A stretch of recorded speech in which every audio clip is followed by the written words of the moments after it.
Alrighty, so today on Wartime News, I'm going to go over majority of my gear for specifically Rangers 5th Dog Company. This is some of the stuff that's just to get a basic gear set for events, D-Day, Conneaut, Ohio, and just stuff like that. Down the road, when you start doing more, you can add more stuff to your gear, change it up a bit. Or if you need to, add different things to make it better for you. Maybe certain boots you don't like, you can change it up. But starting off, this is the M1 helmet. This is the one that I personally have as a repro. Your diamond, my diamond that I have on here is hand painted on, but is the same exact as the Rangers patch. All I did was put the patch on there, traced it out, put some orange paint on there, and then just hand did the 5. But you can make it easier for you. Like I said, this is, I believe, a Danish reproduction. I'm not sure the year it was, but just get yourself a nice good old M1 helmet. And we have spray paint. Mine's a little rough right now, but we can touch them up. There is... you'll see a lot of like ones with bumps on them. Some of those you can easily use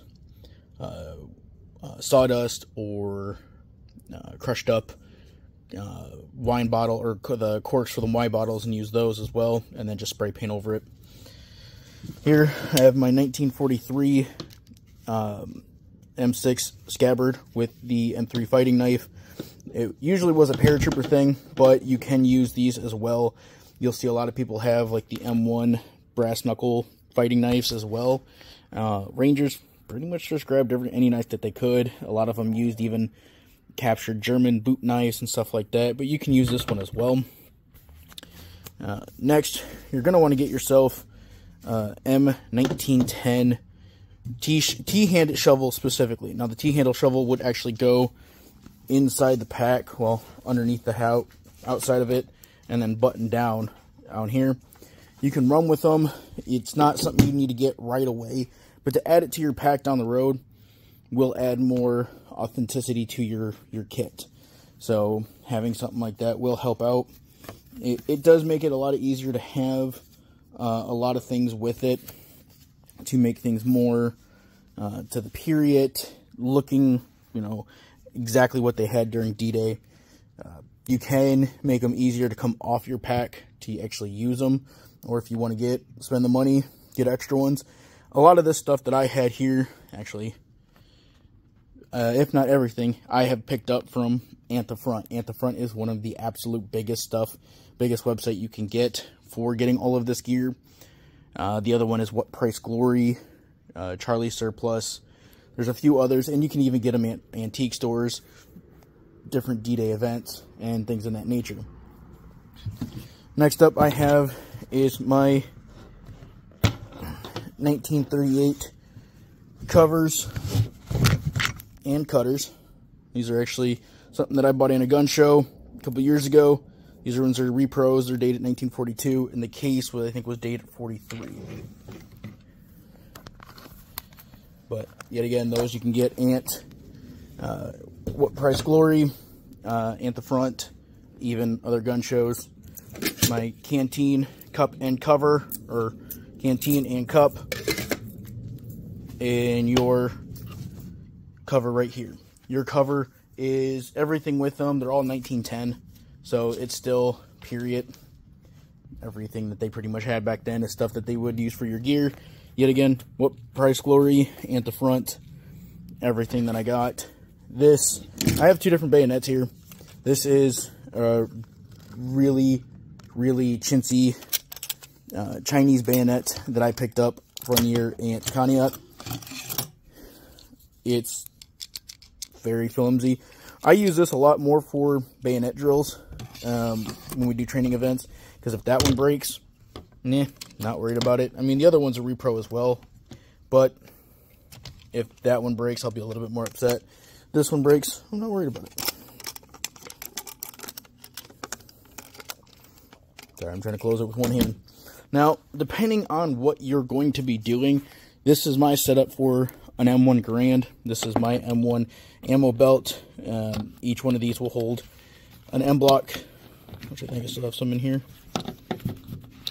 Yeah, I do. So what each one would hold these, they would hold 10 total. Of course, I'll have a car alarm going off.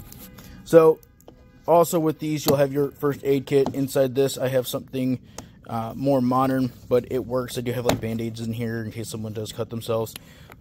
This is going to be my first aid kit. Like I said, you want to get everything close to the period as you can. That one's going to be, when you're looking at the stuff online, that's going to be a M1942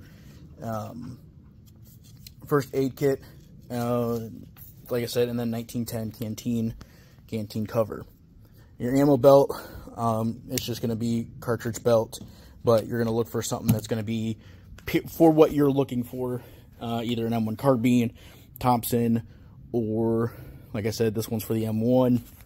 Now, my kit here is going to be my haversack. My haversack is going to be, like I said, you want to look for one. This one's 1928. Like I said, all repro. Bayonet on it is a 16-inch bayonet. This is one that I just have on there to make it look better. It's not one that I really just pull out and use. People thought it was like a mini sword or a, what is it? Machete. Oh my gosh. But it's not. It's just a longer bayonet. Inside my haversack, I have 2 blankets. I'm going to work on this sometime this week to kind of push these down more. But I just have blankets in there to make it look like I have packed in there. This pack right here is going to be my meat can, or my meat canvas bag. So this is where I would keep my utensils and my mess kit, which my mess kit I have down here.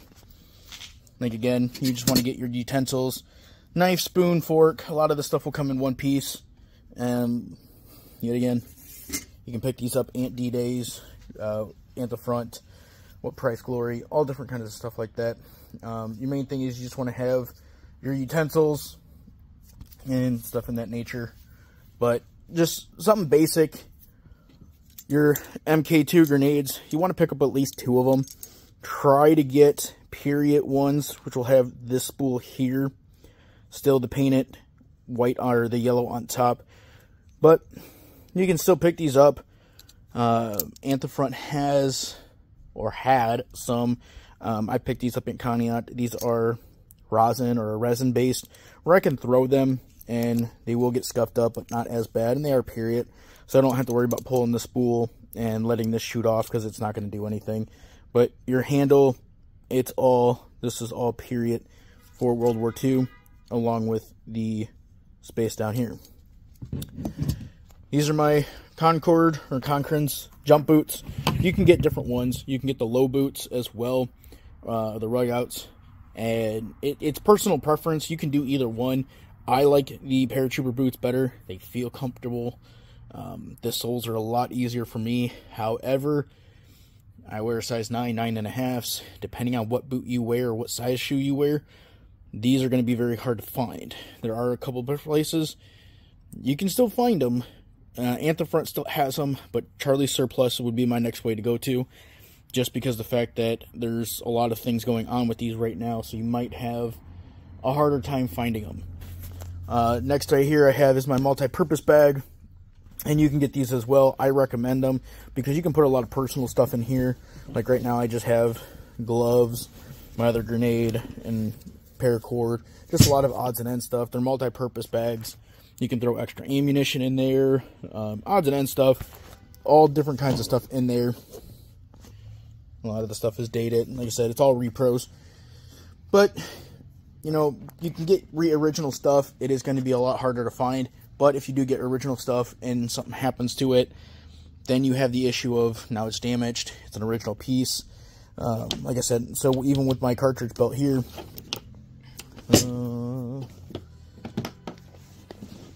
so I've had to repair some of this stuff as well, put different stitchings on it and other pieces of leather because these eye grommets rip out constantly. So not really upset with it because it's a reproduction belt, but if it was original, I'd be a little bit more upset. Definitely get yourself some wool blankets. Some of our events, even though Conneaut is in August, it is like 80-something degrees all throughout the day. It does get cold at night. Get yourself at least 2, if not 3, OD green blankets. I'll go over more of the uniform stuff, patches, hats, tops, bottoms, and stuff like that in another video. I just wanted to do a basic gear stuff. And like I said, this is just some of the stuff I have. I have actual more stuff. Period duffel bag, gas mask bag, more odds and ends stuff that you can have. But this is just my basic stuff that I first started off with getting my gear ready for my Ranger class. And this is also not just Rangers, but this is also basic infantry things as well that you can get. Like if you did 29th Infantry or other units, all the gear would be almost exactly the same. It's just only Rangers painted the backside of their helmets. Some of the paratroopers did side stuff, and I think 29th Infantry painted the front of their helmets as well. But once you become like an NCO, the patch or the back of it would change. You would either have a white line going down the middle or down the side, and then one straight down the top, depending on what your rank was. Officer, captain, NCO, stuff like that.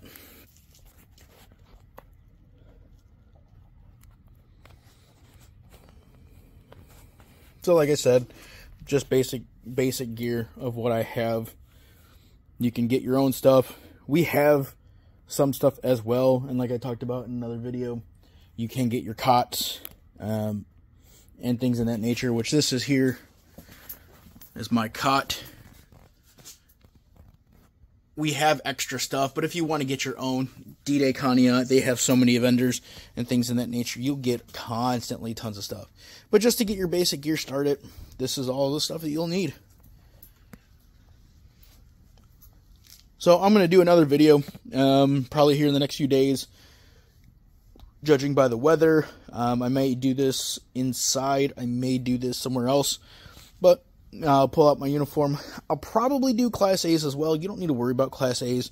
Formal events, the D-Day dance is stuff that you would wear, Class A uniforms, or, you know, if you have other stuff going on. The Rangers do a Christmas ball closer towards December that you can wear in as well. But if you don't have that, there are places you can get them made if you are a bigger guy. Or smaller and you can't find an original piece. There are places that you can have them make it. If you find a tailor or the material, there are people that will try to make one for you as well. So for next time, guys, this is Wartime News signing out. You guys do have comments, questions, or concerns, or if you want links to the stuff, let me know. Leave comments in the video and I will get you guys all squared away with every link. This is also, like I said, mainly to start off newcomers coming into the Ranger unit, whether you're in Able, Fox, Easy, or Baker, or even Dog. This is just basic gear to get you guys squared away. Like I said, we do have extra stuff to get people squared away that we would let you use for events, but if you're not 100% sure with stuff, we'll get you all taken care of. Peace. Alrighty, so on this time of Wartime News, I'm adding the uniforms for just a basic setup for the Ranger kits. First episode of this is going to be all the gear that you'd get, just basic starting off gear, and this is the uniforms. So right here, I have my 41 coat, or my jacket, for the Rangers. This is strictly for the Rangers unit, my diamond patch, and my Tech Corporal patches. This is something you can get either at What Price Glory or at the front, depending on what you want to get. So I would recommend you can wash them. Dry cleaning's a little bit, but I like to keep mine a little bit dirty just to add more authenticity to it. I have my set of dog tags here. These ones are actually repros of what my grandpa was, for my grandpa's tags. Now there's other places you can do these at. You can get a pair at D-Day. You can also get ones a little bit better quality ones at mydogtags.com. By doing those, it'd be about the same, but you can get different something more period. These dog tags are period, but the chain I believe is a little later. but they changed dog tags a few different times over the years. The leggings here are my 1938 leggings. You definitely want to get a pair of these. Depending on what boots you're running, you can do bigger ones. Yet again, you can get these from Anti-Front or a few different places. You can get low-cut ones, and I think they go about right here. This would go underneath your boots. So you don't have to have ones that go all the way up your calves. Doesn't matter how long you reenact, you will have a love-hate relationship with these things. These are nice, they add to the impression, but they are a pain in the absolute butt to take on and off. Still, nice to have. Now I have this is a flannel shirt, but you can get these either in, this is my 1941 flannel shirt. Yet again, still have my corporal patches. Now you can get the rayon patches when you make rank. Rayon would be on your outside of your uniform, and then the greens were on your inside shirt. You can do either or. I mean, I ran some of the green ones on there. I personally like the green ones more, but depends on what you want to go with. You can get these in wool, or you can get the flannel ones. I like the flannel ones a little bit softer. Wool were the true ones that they had back then. Now you can also get the 41s in the pants as well in wool. Yet again, I'm a little bit different size, so some of the stuff's harder to come across. Now, the other things you'll have to get are your 1942 HBT pants and tops. You want to get dark shades. Like, again, all this stuff you can get Anti-Front, What Price Glory. A lot of the bigger stuff you can get from both places. But, you got the pants here. Probably need to iron these a little bit. Definitely need to iron this. The HBTs is not, at least the shirts, are not one of my favorites. They do not breathe. You are pretty much in a sauna the entire time. They suck. But it is period. These were more like their work uniforms, but I mean, they still had them. Now, the other thing you would get is we don't want to wear them much, but if you wanted to as well, you can get one of the Ranger white shirts as well from where we were stationed. You can get a white shirt, but a lot of the stuff that we're running now anymore are the green tank tops. Yet again, both you can still get Anti-Front, What Price Glory, and a few other places. The belt is the 1937 khaki belt. Yet again, What Price Glory. You definitely want to get these. This is the same belt for enlistment men that you would have for your Class A's. I'll do a video of the Class A's in another video. Pretty much for the Class A's, all it comes down to is wool or flannel shirt, pants, and then your coat and tie, and then different hats depending on rank and everything else. But like I said, there's your green tops that you would wear underneath everything else. Now, one thing you also want to make sure you have plenty of OD socks. These are the knee-high socks, and you can get these anywhere. I run extras in my pack, whether they be for the paratroopers or for my duffel bag. If it gets really cold, ironically, you can put them on your hands for gloves. Hilarious, but it works. Plus, anytime you have an event and you're running your boots, you want to make sure you're changing your socks. Your feet will hurt, they will be sore, but they will be the game changer. Different hats you can do your Jeep caps, your overseas hat, stuff like that. Yet again, basic stuff. You can even get like a boonie hat, your other officer's hat that I'll go over in another video. But this is just your basic uniform that you would need to get. Like I said, I pretty much got everything from Anti-Front or What Price Glory, but I would definitely recommend getting this stuff. This is just the basic gear for 5th Rangers, depending on what your, like I said, I have Tech Corporals because my MOS or my profession, what I'm doing, my job per se in my persona is demolitions. So that's why I have like a corporal people who were translators, people who did like clerks and stuff like that. That was all technical stuff. But yeah, so this is all the stuff that you would get for your Ranger stuff.